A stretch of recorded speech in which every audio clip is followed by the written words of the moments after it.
This week, Mike Hammer, the U.S. Special Envoy to the Horn of Africa, was in Ethiopia and had a meeting with Taye Selassie, Ethiopia's Minister for Foreign Affairs.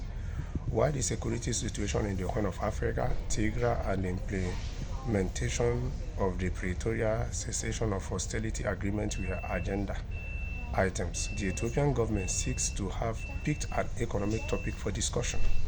According to a disclosure from the ministry, Taye called for the restoration of Ethiopia's status in the African Growth and Opportunity Act, called AGOA. So AGOA is African Growth and Opportunity Act.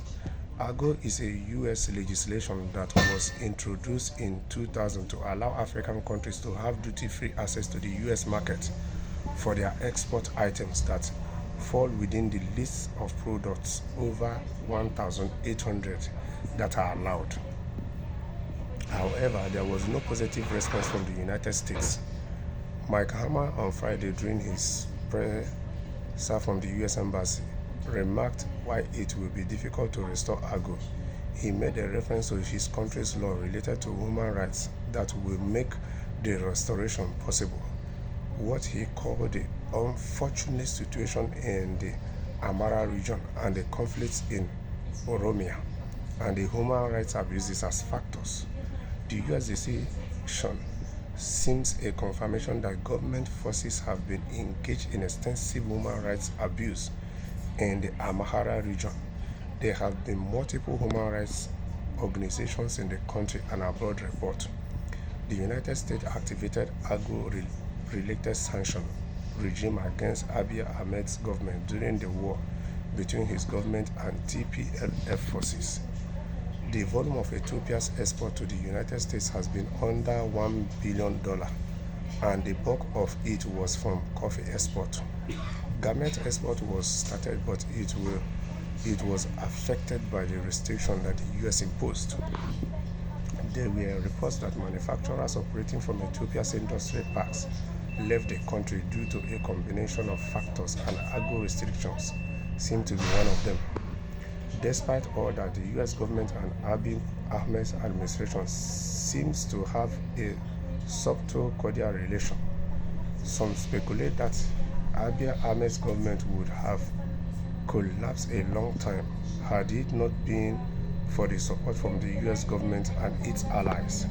Currently, the U.S. government is secretly working to mediate between Fano forces and Abiy Ahmed-led government, but the Fano forces have not confirmed about it. Truth be told, some rumors have it if not for the U.S. and his allies, this man wouldn't have still been in power. So if he's still in power, it means that he's of benefit to the U.S. and his allies. It means that his government is not working for the Ethiopian people, because it's very clear. Because if it's a government that is working for the benefit of Ethiopia and Ethiopian people, if you're an African that understands politics, the US and their allies will not be giving him support to still remain in office. That is the truth. And there's one thing we must learn in Africa. One thing we must learn in Africa is that the people who created our problem can never prefer us a solution. African problem, African solution. And another thing is that in Africa, we must stop criminalizing a right to call to self-determination. Because if you're running an inclusive, all-inclusive government that includes every citizens of your country, every tribes, every communities, nobody will wake up one day and start calling for self-determination. So if any tribe, any community, any people in your countries or your country is calling for self-determination, it means that they are being marginalized. It means that they are not being included. It means that the projects that are being carried out or the plans in the country, they are not included in it. They are not seeing it. That is why they feel need to separate themselves from the country, because they are not being included. So as Africans, the earlier we begin to understand that people that created our problem can offer us any solution, the better for all of us, because it is on that note that we will unite and share ideas, and collectively we can all solve our problems together. Collectively we can all flourish and succeed together. That is just the truth.